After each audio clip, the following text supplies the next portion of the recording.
Is Karen Yeah. online with us too, or? Karen's there. I see Karen. Okay, well, Karen, I'll have you note the roll. And we do have a new member. Let's see. Is she Catherine. She's right above you, Pete. right above me? How do you get? Well, I'd like to introduce Kathleen Weiler. And I don't want to embarrass her, but if she wants to tell us something about herself, that's okay with me. Oh, thanks, Pete. Hi, everyone. Kathleen Weiler. Happy to be here. Okay. I think I remember you from where, field hockey or? Yep. Does our field I hockey used to- clinic. I used to coach field Wonderful. hockey and I do their Yeah, it's a very scary game.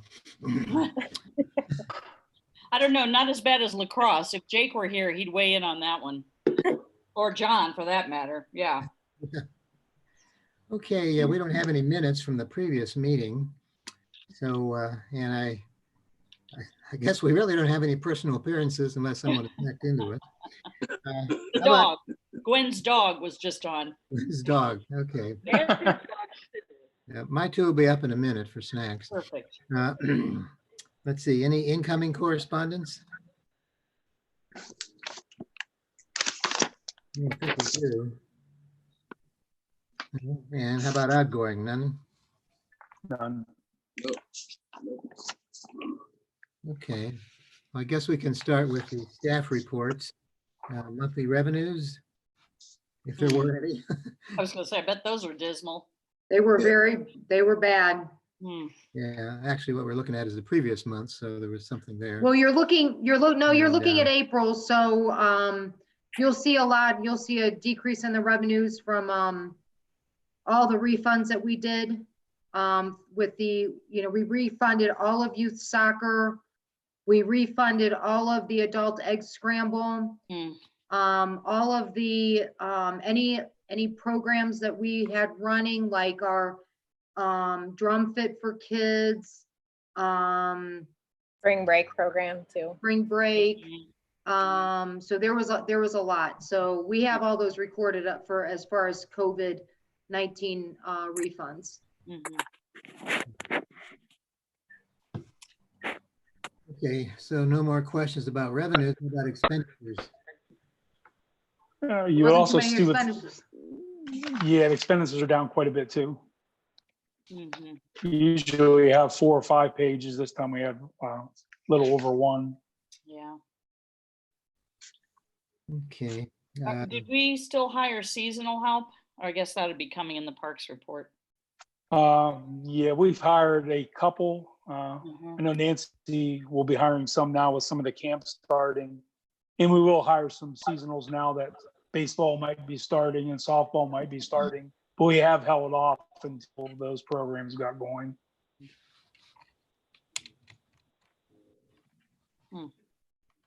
It's been painful, that's for sure. Yes.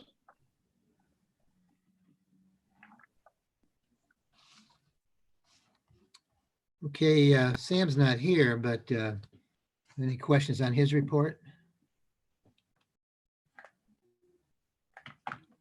They're staying busy, just mowing and cleaning up the parks. He does have 2 seasonals that were already on staff before they started cutting back on some of our hiring. So they're keeping up, but soon with the parks probably opening up and some of the ball fields being used, we'll look at opening up our restrooms when that all happens. So he'll be up to full staff then eventually, right? Eventually he'll be up to full staff, and I'll talk about it in a second here, but we are going to Okay. he is going to reduce his staff somewhat. Is there anyone that's kind of monitoring the people at the park and doing social distancing? Because I drove by the park the other day and it was pretty packed and down by the river, and I saw a bunch of cars and a bunch of people. So I was just wondering, is there anybody monitoring that? What I would say is we do see it. We do have some signage up. It requires a 6-foot distancing, but I know initially the police were kind of helping somewhat. I guess it's really a personal, Mhm. kind of a personal thing. I mean, but I agree the trails are probably the most apt to have more people than what's needed. But I don't know how you really enforce it per se unless people take personal responsibility. Right. I have seen the playgrounds not being used much. Yeah, a couple people asked me about it and I said, well, we don't have park rangers, so. Yeah. but And I think initially the Right. police were actually helping, Others but you I call think the they've police. probably declined some of that. I mean, we're not long. Well, I live by Loncoy School and everything's all taped off over there. And there's a group of 4 high school age people that all live in the same house with a adult male, and they're always playing basketball. And the cops come over and they yell at them, and you know, through the speaker. And cops go and they come back and play Come back, yeah. I mean, there's only so much you can do, you know, and at least they stopped ripping the taping off the playground equipment, but the kids still play on it, you know. Hey, I have a question real quick. Jake said he's going to join now.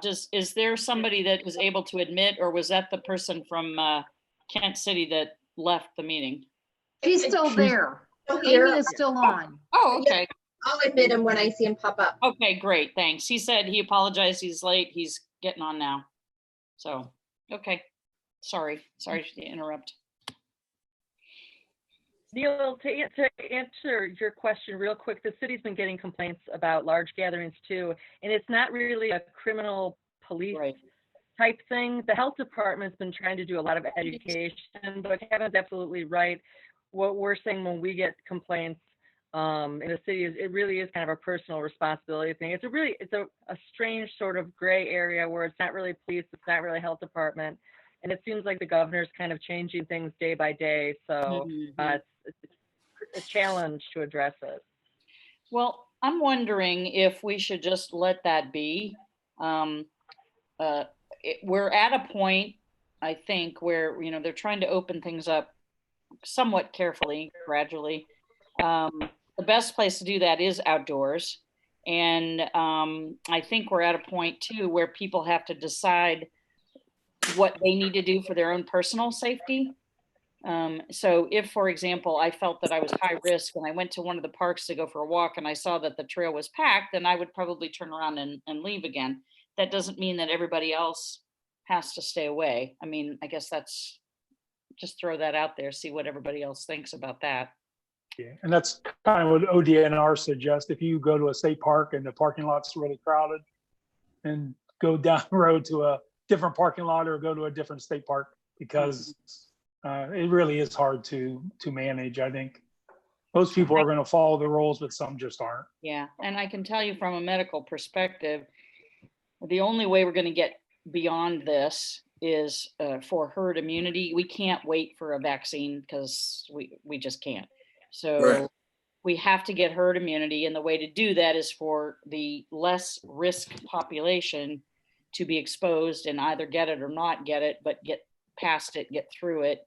And so, yeah, you know, just I think people need to just make up their own mind about what to do. Yeah, well, there's, you know, a certain amount of personal responsibility there. I mean, Yeah. if, you know, somebody sees me and I haven't been around town too much, but a few people have contacted me on social basis and said, what are you doing about all those people in the parks and everything? And it's like, well, you know, Nothing.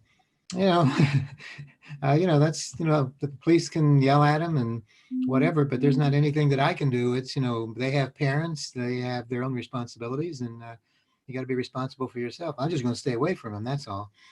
Yeah. I've been pretty much in isolation, and you know, my wife is at risk, so I don't really go anywhere. And I've been having some spinal issues, and I haven't even been driving, so I don't go anywhere either. And, Hey, you need a grocery run? well, my daughter-in-law did that this morning, and she's been taking me to the doctor and went to CVS for me, and she'll be taking me back up to the Crystal Clinic for more torture. Yeah. But, Great.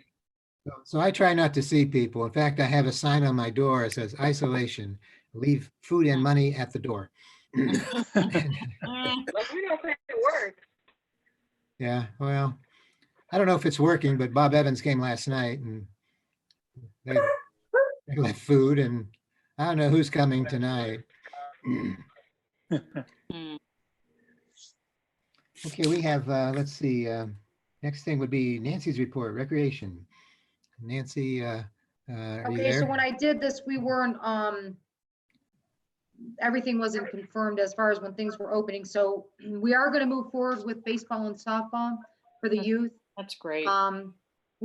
Tim, Rob and I are gathering all the information of all the coaches that want to continue to play and all the teams. So that looks pretty good. We have a couple teams that aren't going to play. But for the most part, most of our teams are going to be playing. So we'll be working on that. They'll start practicing probably next week. And then the leagues will start like the second week in June and the third week in June. We're in all different leagues. We're in the That Portage includes League, adults too? Stowe League. What's that? That includes adults too? I'm not there yet. Yeah, we're gonna run we Oh, are I'm gonna sorry. run the adult leagues.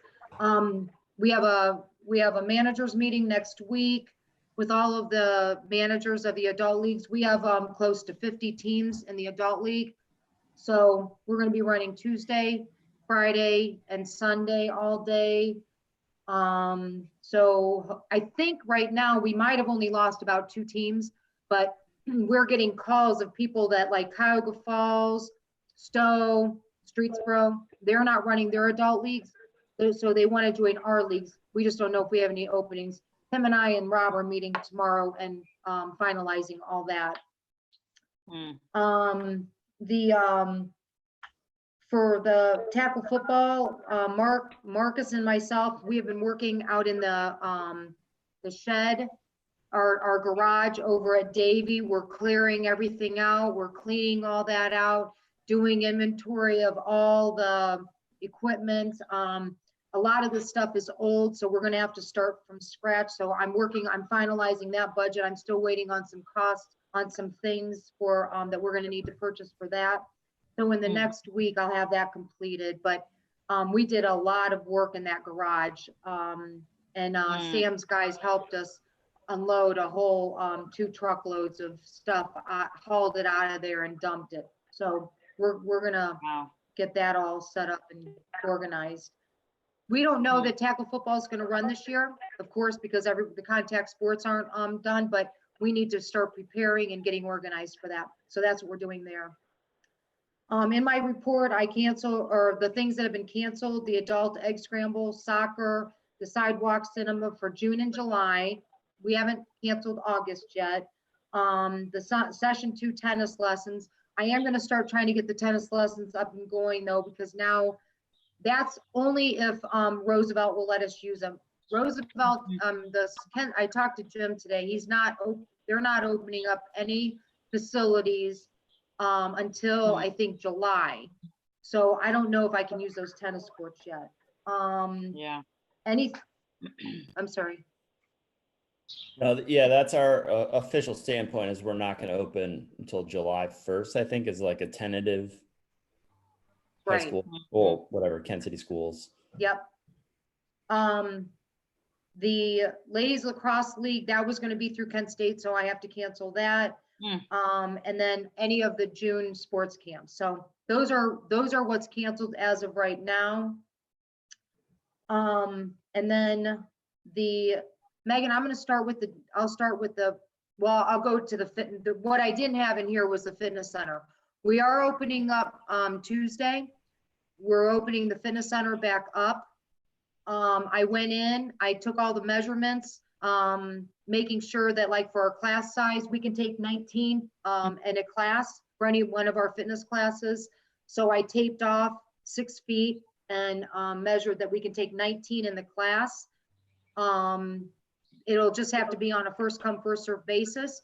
If somebody comes in and we have 19, I'll just tell them they're either gonna have to work out or they're gonna have to leave.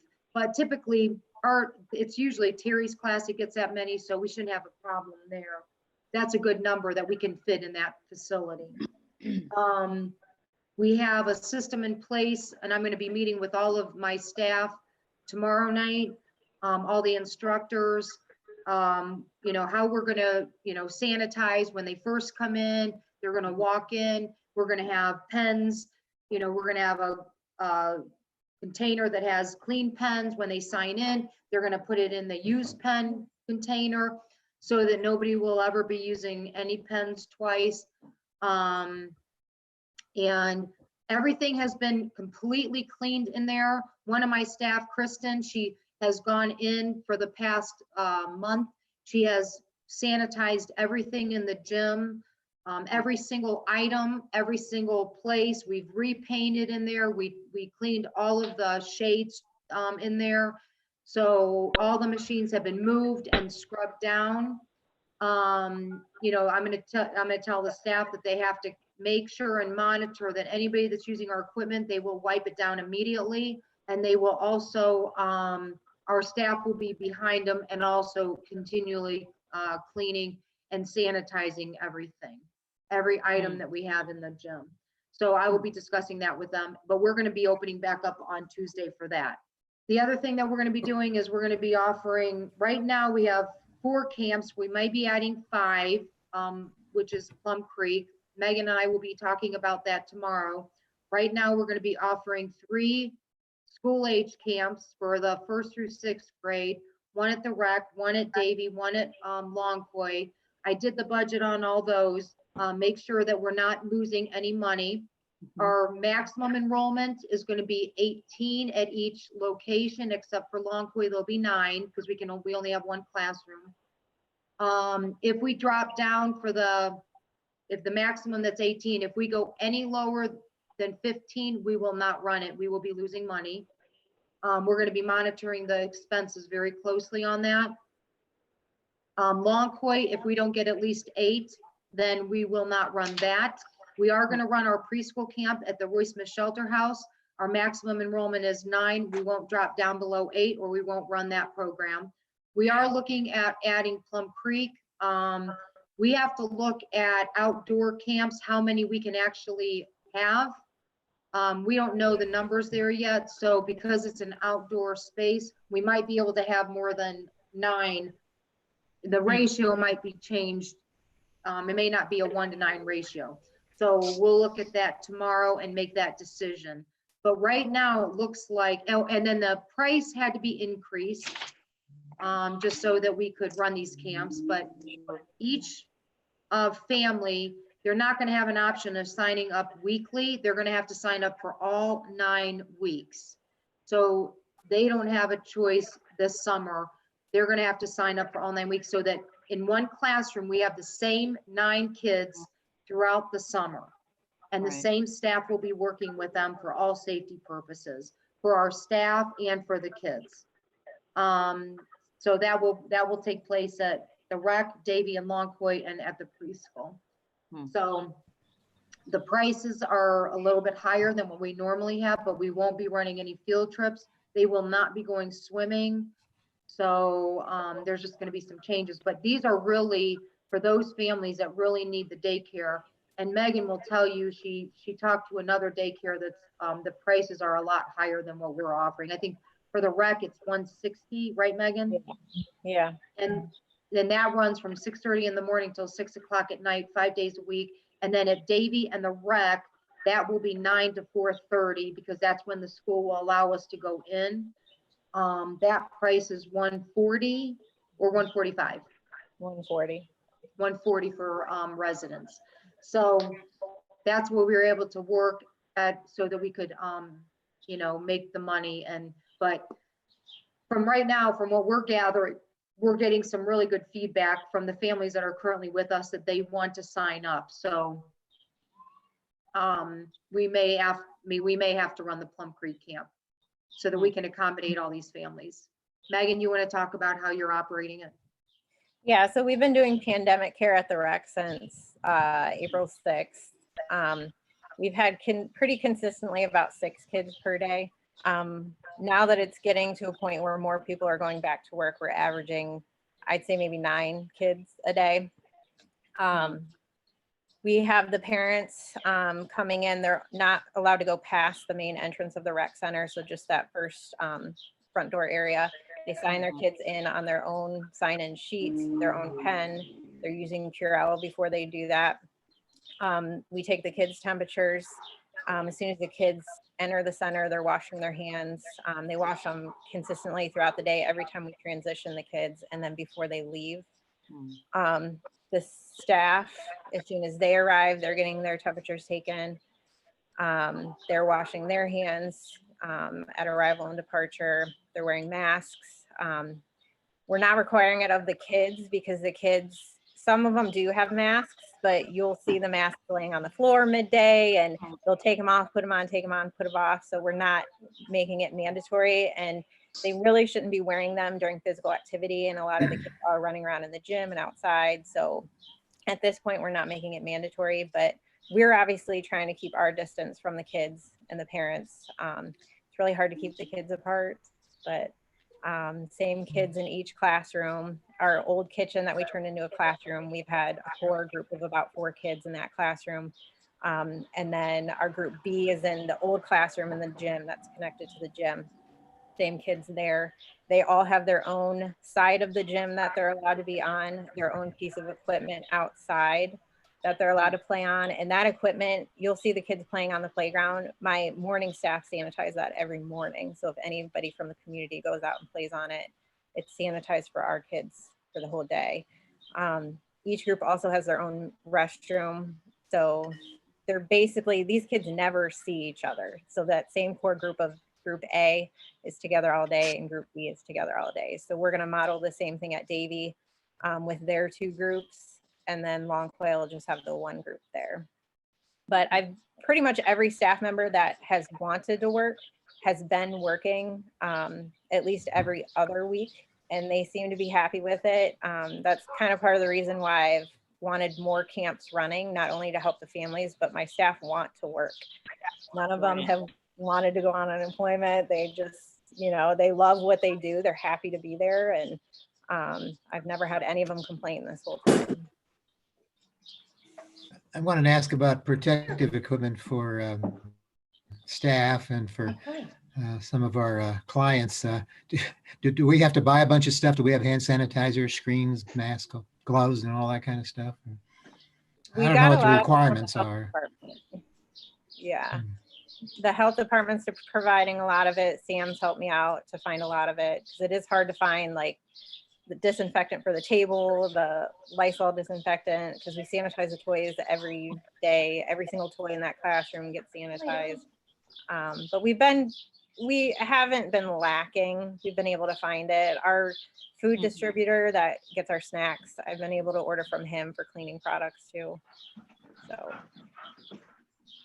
a lot of that stuff's hard to get, you know, and we did order, I did order 4 forehead thermometers from Amazon yesterday, because we don't, you know, and then you don't have to touch a forehead. So, because we can't find any thermometers. Wow. So I ordered those off of Amazon yesterday. We're gonna probably have to order more, because now we're gonna need one if we do Plum Creek. oh gosh. I know, we'll have to order some other stuff. any questions or further discussion with Nancy and Megan? What kind of, do we have any procedures or stuff that's gonna be for the Little League Baseball? Yeah, so we're following some pretty strict, we're following some pretty strict guidelines. We are gonna follow what is mandated by the state. So what we're gonna do is, I'm gonna change the uniform, because I'm not gonna have time to buy the full uniform. So instead of buying a full uniform, I'm gonna be buying them, each player is gonna get just a t-shirt, a gator mask. So instead of wearing just a regular mask, they're gonna get a gator mask. They just pull it up and down so they can't take it off. Yeah. And then a hat. And then, so all coaches have to wear masks. All the kids have to wear a mask, except when they're out playing defense. During practices, we are going to require all parents to either drop their child off or stay in their cars, because it's going to be the parents that it's going to be hard to regulate, so to keep the social distancing. So during the games, they can come. They're going to have to sit 6 feet apart. We're going to be monitoring that. The coaches will have to monitor with their players, you know, with the masks and everything like that. We're going to provide each player with their own helmet that they can take home with them, sanitize it, bring it back. We're not gonna let them change that out. The catcher's equipment, we're gonna provide a set for each of the catchers for each team. The balls, there's gonna be each team is gonna have their own balls, and they're gonna use their own balls when they are up to play. So they're gonna have to sanitize them and then use their balls when they're up to play. So you're not gonna be, like the one on offense, they'll have their own balls, and they have team defense, and so on and so forth.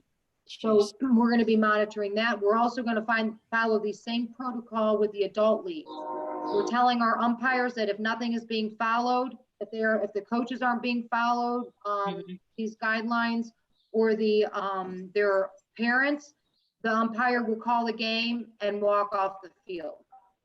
So we're going to be very strict with this, and we're going to tell these. I'm sorry. Would you say, Neil? Oh, I was just saying that's good. Yeah. Yes. So we are going to be very strict with it. I'd like to thank Nancy and her staff for getting into all the detail on this. It's got to be frustrating because it changes every day. Every day. Single day. And yeah, I was listening to ESPN talking about their requirements and stuff, and it was like, it's going to take them 5 hours to finish a game, you know. Yeah. We're going to have a time limit. Nobody watching anyhow, so. Yeah, we're going to have time limits on things. Yeah, it'll be interesting. Oh, we like a challenge, you know. Yep. Okay, any more questions for Nancy or Megan? Okay, then Kevin's been waiting anxiously. Yeah, I'll go over my items. We were asked to reduce our budget by about 20%, realizing, our income comes from property taxes. So eventually that might come back where people aren't paying their property taxes or foreclosures or things like that. But the rest of the city and the general fund, they're based on the income tax. But we get a lot of support from the general fund through different departments like budget and finance, engineering, human resources. So they provide us assistance. So it's really not fair for us, I guess, to not look at kind of reducing our budget when they're providing those services, and they've been cut themselves in some areas. So what I did, went through the budget. Probably the biggest thing is to request the board that we suspend the master plan study. A lot of the work that we're going to do was come to events and do surveys and talk to people. And I don't think it's fair. I know Nancy's furloughed some people, and we're not going to hire some seasonal people to not have people working and then, spend all the money on the master plan this year. We're already about 4 months behind. So I have talked to Branstad or Carroll, told them, I wasn't sure if we were going to continue that this year. We can look at it again next year. They were even kind of restricted. In fact, Pat Hoagland, who was our main consultant, because of his age group and some of the things he has, I don't think he's left the house. I think he lives in Lexington, but I think he's been staying home. So that would be one item, saves about $65,000. The other capital projects, like reduce our playground budget, building budget, and our trail budget, saves another $50,000. Work with Sam quite a bit on seasonals. I mean, already we've saved some money because we haven't hired really any seasonals yet, but we haven't been doing ball fields, we haven't been striping fields, we haven't been dragging fields, we haven't been, the restrooms have been closed, shelter rentals aren't happening. So with PRS and wages and Medicare, he's come up with around 75,000 in savings there. And then going through just the operation and maintenance budget, which also, as you can see from this month's expenses, I reduced that about 90,000. So in total, it's about 15%. I didn't get to the 20% they requested, but I think with 15%, we can do it. I mean, it has helped that we've been reducing our operations for the last, 75 days or so. So that's where it is on budget reductions. I'll take a furlough. I'll be Get in happy line. to. Closed facilities, we've kind of already talked about those a little bit. As the governor releases more things. And as we start programming, we'll start opening some of those back up, like playgrounds, restrooms, basketball courts, shelter houses for rental. I'm not sure what, he came up with some numbers today, like for people who rent out wedding reception halls and stuff. So we need to look at that, see what our numbers can be for some of our indoor rentals, like the jailhouse and the Roy Smith shelter. And then like, we'll follow the governor's orders when it comes to when we open things back up, and we'll follow all the guidelines that they put out there. Like Nancy talked about, baseball and softball. So there's fairly good guidelines for everything. Some of them are pretty stringent. It's definitely going to be a new dynamic when it comes to sports. I mean, unlike it's been in past years, but at least we're going to get kids outside doing things. My final item is and I sent this to the board, is the impact fees. They were supposed to vote on that last night, and what they were going to vote on was keeping the fee we get from the developer, but not getting the fee the city does with the dollar match or dollar for dollar match. But the ordinance was written incorrectly, so they did not vote on that last night. So in the June meeting, I think that will be voted on. And I guess what I would say is they're really not trying to get rid of the city's portion of that. In a kind of a strange way, they're concerned about maybe lawsuits or things like that. But we've had this fee for 21 years. And I don't think we've had any problems in 21 years. So, but the current law director is concerned that maybe our wording's not exactly right. So they're going to look at that wording. But as I put in the report, go ahead. What's the concern about lawsuits? They think the way we have developed our percentage that we have the developer pay, they're not real confident that that will stand up in court. And like I said, I know it's been going on for 21 years, so I don't think, and have not been here that long, Yeah. I don't think we've ever been Well, sued. I know disagree there's with been that. questions. I don't think the city law director is really conversant in all those areas, because the reason we have the formula that we have is a result of a lawsuit. You know, we got 88 counties in Ohio, and each one of them, their courts rule a little differently on things. So if you ever try to look up anything in the Ohio Revised Code, you better have an annotated copy of it, because it's a little different in every county. And several counties have come up with the formula very similar to what we have as a result of lawsuits. And so there is a historical file that John Idoni had, because he's had to defend this position a number of times in front of council and also in charter review. But this, I know I read some internal communications, and I know that Dave wants to reassure everybody that he's not using this as an opportunity or a target. We're not being the target of trying to get rid of these fees. But I mean, there have been people in the state administration who thought this was an impediment to development. And if you read through the theory on how this thing is developed and why we have it, and it's very logical. And I think to get to the crux of it, what the court cases have ruled was, if you're going to have developer fees, it should be set up in a manner similar to the precedent set up in the court cases. And I haven't seen any citations or anything from the city law director, so I don't know what her experience is in this. I mean, she probably knows a lot more than she's saying in emails, I would assume. But I mean, I don't see any legal citations or citations of court cases or anything. Go ahead. The only case I could find where it said, I think it was in 2012, where a city was doing something similar. And really in that court case, it said, if you're going to charge a developer a fee, then really the city has to match that fee, kind of like what we're doing. Yeah. That's the only thing I could find out about, was that's actually was kind of a legal way to do it. If you're going to charge a developer, then the city itself needs to match that dollar for dollar. And I think also that appeases the developer a little bit to know, you know, if I'm going to invest in the parks in this community, the city's also, you know, doing the same thing. Well, now they do tell the developer. We had a few instances where it got really nasty, and the developers, we were down there in city council, and John had to argue with the attorneys, and I don't know if this was executive session or not, because the developer had a good case. They said, well, no one ever told us about it. You know? And that was not the fault of the Park and Rec Department. Hmm. I'll let that go right there. But now developers are told, now this development fee just doesn't apply to these apartment buildings. It applies to a single family residence. And I thought it was interesting that we were requested a moratorium on them when nothing is expected anyhow.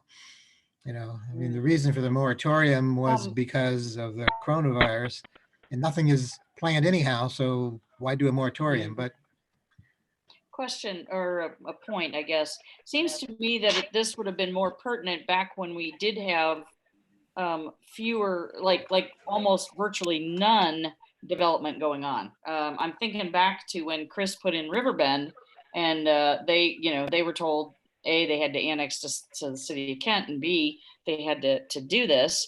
And in their case, they ended up donating property, so which we now have a nice park there. But at that point, nobody was doing any development in Kent. And it didn't stop them from doing the project, is my point. Even though they didn't like it, it didn't stop them from doing the project. The second thing is, it seems like, if I'm hearing Kevin correctly, we actually could be putting us more in line for a lawsuit if the city drops their match. Am I hearing that correctly? Well, I can't speak to that, but the only case I did see was where a developer was paying a fee.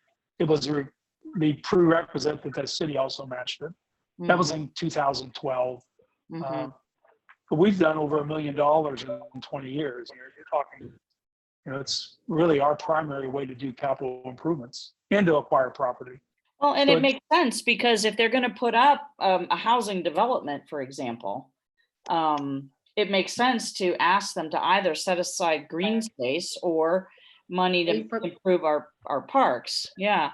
So, I mean, I'm sympathetic to the city and their angst over loss of income. I mean, we're all dealing with that. I'm sympathetic. I'm interested in hearing what they have to say about it, but I also want to be sensitive to the issues that we're raising here. well, it seems like the issues are temporary because of the coronavirus.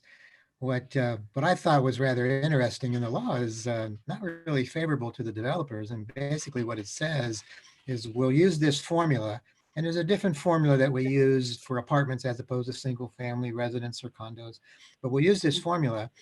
And if we can't really come up with something, then it's the city's option to take land instead of money.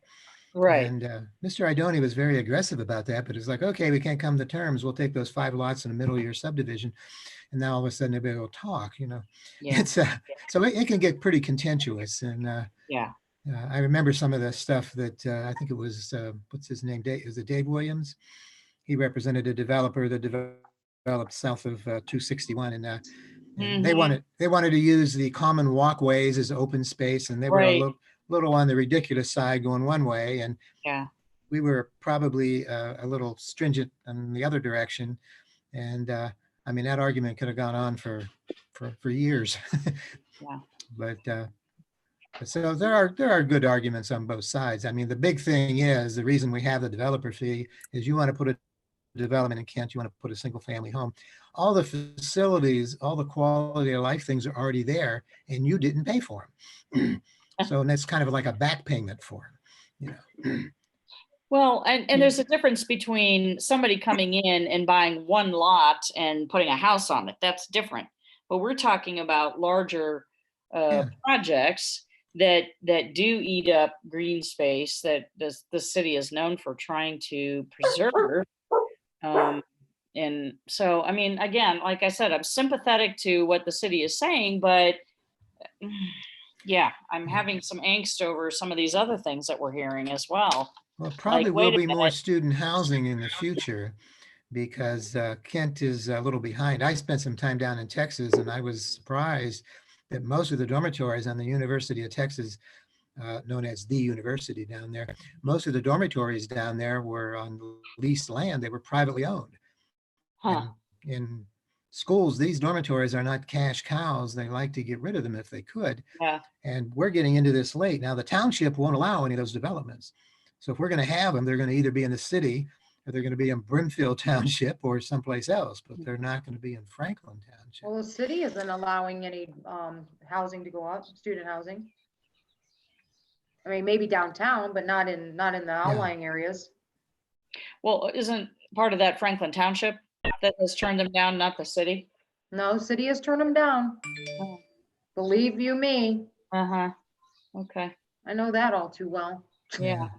Yeah, regard to our budget there too, I didn't want to bring this up, publicly, but our city charter says that the Park and Rec director submits a budget.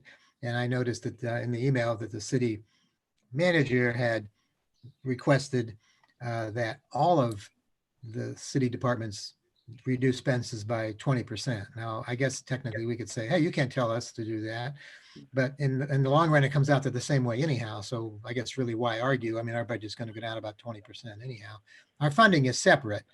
It is. So, questionable whether we're going to get the levied money or not. I don't know. I think the school boards probably have that question too. If people don't pay their property tax, you're still going to get your money. I think according to the law, you're supposed to, but I don't see that happening. And our expenses go along with our programs anyway. So Yeah. if I'm not running programs, we're not spending that money anyways. Mm-hmm. You know what I Yes. mean? So our Yeah. expenses are going down.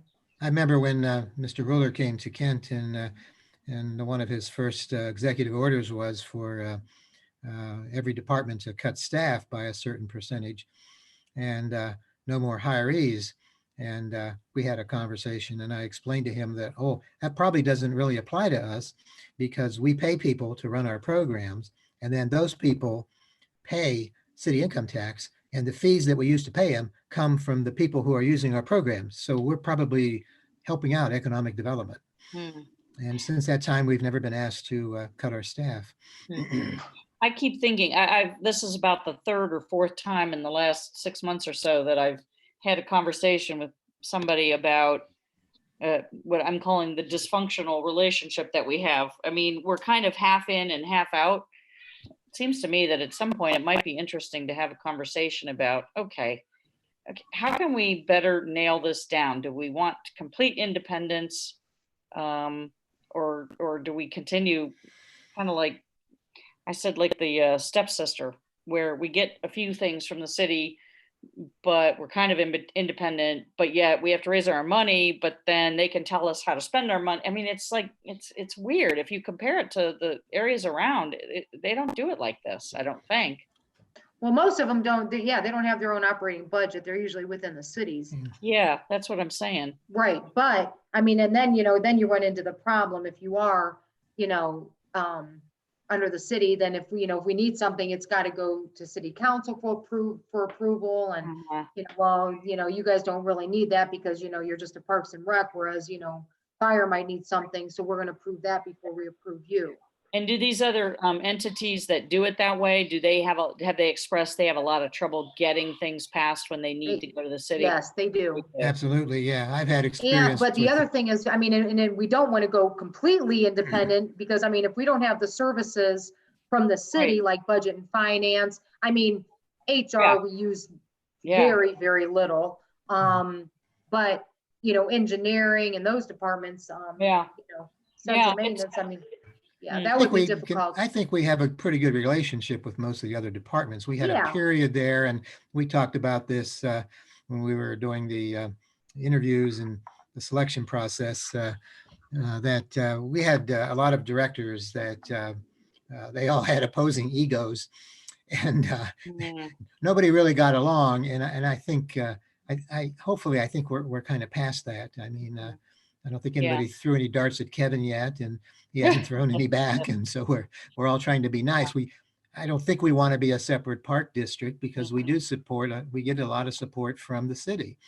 And I mean, they're doing our payrolls. I mean, there's things they charge us for and a lot of things they don't charge us for. And we get along really well with them, get along with central maintenance. And we're a city department and we just have separate funding and a separate board. We're not the only city department that has a separate board. I think the health board operates similar. Yeah, to the us. health department has similar, Yeah, but there's Oh. no reason why we can't really get along as everybody's nice and reasonable about it. And not so Well, I anxious to be just wonder fighting all the if that, time. if that gives them ammunition. Well, you use our services, we give you this for free. That's therefore exactly what they're you doing. you shouldn't be asking us to give us, to give you development funds. Yeah, well, I've seen the budgets of, Cuyahoga Falls, Talmadge. We've done studies, Stowe, Ravenna, Mhm. and particularly like Cuyahoga Falls. I mean, they charge that parking. And first of all, Park and Rec doesn't have any separate funding. They may have a levy or two for capital improvements, but they charge that Park and Rec department for everything they do, Uh-huh. And every time we have an opening, half the Cuyahoga Falls department applies over here because they don't know whether they're going to have jobs or not the next day. Wow. I mean, that natatorium is not a cash cow for them. No, it is not. Well, yeah, just curious. Yes, I hope we can all play well together. Does the board want to take a stance on this moratorium? Wait, Like, I think Gwen, you were going to make a point. Oh, no, I was just gonna chime in a little bit that the city does continue HR, engineering, I mean, a host of different things Yeah. to Parks and Rec. It has a financial value. I mean, Hope, our law director, things like that. These would normally be billable hours for a separate financial entity. So for I guess some of these are the cities that are breaking down the costs on these things. I mean, they do have real costs, and ultimately, taxpayers do like to know exactly where everything's going and for what. So I guess I'm not. I just want to be. If there's something that the board feels that is being omitted, I'm not totally. I don't totally agree that there's some kind of stinginess on the part of the city, unless there's a particular instance of a department there. It seems like we're sort of half in and half out. It seems like that to me. Yeah, that's kind of what the. Yeah, the a lot of it comes discussion- down to personalities too. And I think as long as we get along right now, the way things are, that's just fine with me. I mean, I hope everybody else feels that way too. I mean, I don't want to start an argument that we might win and end up losing to begin. I mean, it's council that controls all of this. Yeah, it's like and I guess my only concern is that if council has their mind set on going after those funds and we push it and insist that we need to leave everything status quo, they may decide down the road that they're going to start billing us for these services. I wouldn't like to see us deal with that myself. I don't know how it would balance out, but I don't like that idea either. I mean, I think council respects that there's a charter that Parks and Rec exists as it is because of that's how the charter is. I don't think that there's any desire for council to fundamentally change that. That would have to come from the board. If the board wanted to change that relationship, it would have to come from the Parks and Rec board. the charter would have to be changed. But what are the odds? I mean, we've come a long way with city council, Gwen. Yeah. And there were people on city council, particularly two people over the years, that I had to keep explaining to them every time I went to a city council meeting that Park and Rec is not a separate political entity. And, and the one guy had a master's degree and he just wouldn't seem to understand that. And, but I mean, we've changed a lot of personalities and we've all, well, Deb's been around long, she knows.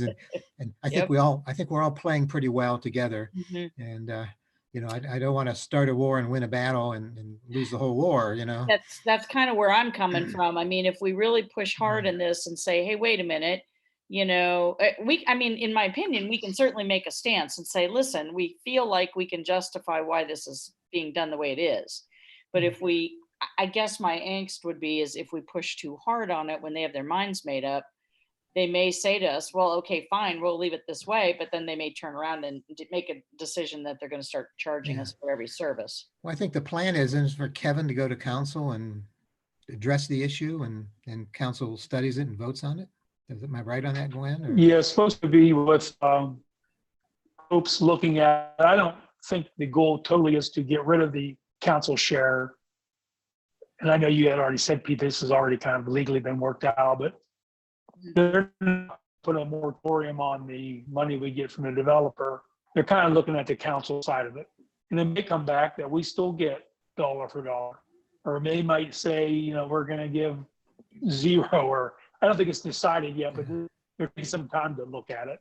And Yeah, I mean, according to Hope, Hmm. and that it's a legal thing. And like you said, it's been going on for 20 years and we haven't had anybody, I know developers have pushed back, but a developer's always gonna push back. There's gonna be Yeah, additional exactly. cost to them, but they've all, and the city has always matched it. I'm not so sure because it is the Corona thing now. It's a opportunity to pull it out and say, hey, during these times of financial stress, let's look at this at this point. But I don't believe it's a done deal, and maybe you can speak to that better. But some of the council people definitely didn't want to see the developer not paying their fair share. Hmm. And they then spoke out that that was not, because that was originally what was going to happen. The developer is also going to have a moratorium. So And to is be this, I honest, there's no development happening right now. was gonna say, is this more we see from like a downtown developer who say, you know, where B-Dubs is, or the people who bought, It's any development in Kent. No, it's for right, residential, yeah. residential Housing, yeah, though would just probably housing. say, like, look, these are things that we would promote as reasons why we'd want to develop a residential, is parks and park services and whatnot. So are we talking about more the downtown folks, I guess, the people who are developing, say, the silos and stuff that are pushing back at these kind of things? I just think in general, every developer is going to push back somewhat because it's an additional cost. So they don't have to pay it to help I support. would just say you it know, just seems like but easier, they do benefit from it. just an easier case for you to go through city council and say, look, if you're building residentially, you know, obviously people move to Kent for a reason, and it's not, you know, it's school system, it's, you know, parks and rec, and it's things like that that say, like, these are things that promote people moving to Kent. So is it like a certain situation where we feel like we're not able to develop things downtown, or more so, or is it, like you said, just everybody obviously want to save a dollar when you're developing a certain area? Yes. My understanding was that they wanted to put a moratorium on it to evaluate how the impact fees are calculated. So that was, Right. from what I understand, that was a formula that John Idoni had established some number of years ago. And then during that time, some things shifted, some numbers are no longer available that they use as part of that calculation. So the moratorium was to give the city time to evaluate the formula for the impact fees. So that's I guess what I'm asking. So are they like asking if a residential situation for a developer, would they request a different fee as opposed to a business downtown who was residentially? Is that what they're asking for as far as the city council goes, or? No, it's all No. determined on the density of the formula makes a determination about the density of the apartment or the house, whatever it is, you know. So there's a different formula for something that might be up where So that where is, your mom lives as opposed to right downtown where they're building student housing.